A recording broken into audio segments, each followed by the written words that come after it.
இந்த திருத்தலத்தில் இறைவன் கண்ணாயிரமுடைய நாதராகவும் இறைவி கைலாச நாயகியாகவும் நமக்கு காட்சி கொடுக்குறாங்க. இந்த கோயில் ஞானசம்பந்தரால் பாடப்பட்ட ஒரு அற்புத திருத்தலம்.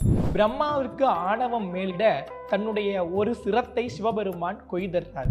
1000 கண்களோடு சிவபெருமான் காட்சியும் கொடுத்து அவருடைய வேதனையை போக்கி அந்த கண்ணாயிரநாதரை போய் பார்த்தா கண் சம்பந்தமான பிரச்சனை சரியாகும்னு புறப்பட்டு வர மங்கி போன கண்ணும் முழுவதும் தெரியாமல் போக இந்த தியாகராஜர் வெளியே வருகிற போது குக்குட நடனம் ஆடிக்கொண்டு வராரு.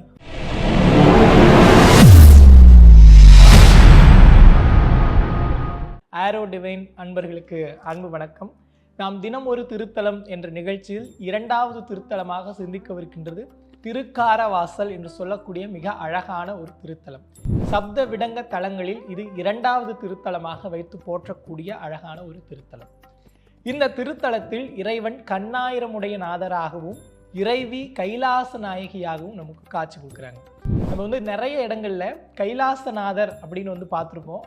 ஆனால் இந்த திருக்கோயிலில் கைலாச நாயகி அப்படின்னு அம்மைக்கு மிக அழகான ஒரு பெயர்.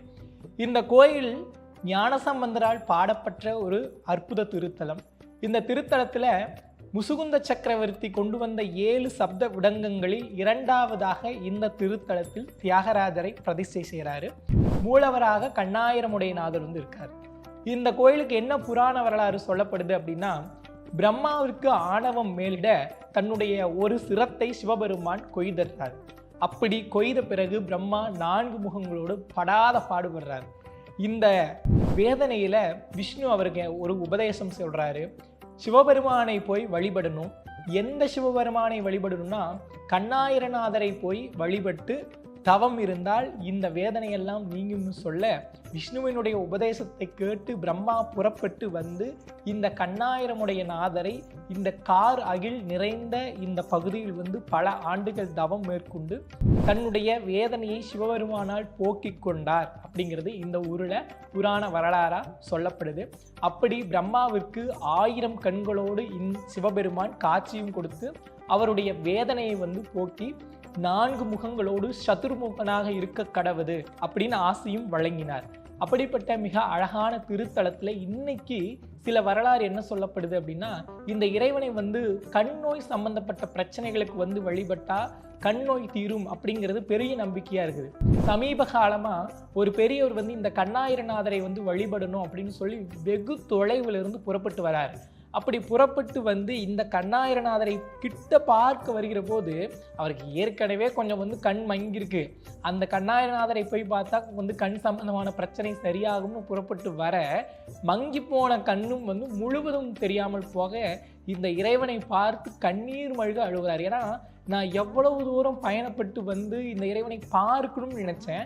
ஆனால் கிட்ட வருகிற போது கண் போயிடுச்சு. இப்போ பார்க்க முடியாத ஒரு நிலையில இந்த இறைவனுடைய முன்னாடி நிற்கிறேன்னு சொல்லி அழுது புலம்புறார்.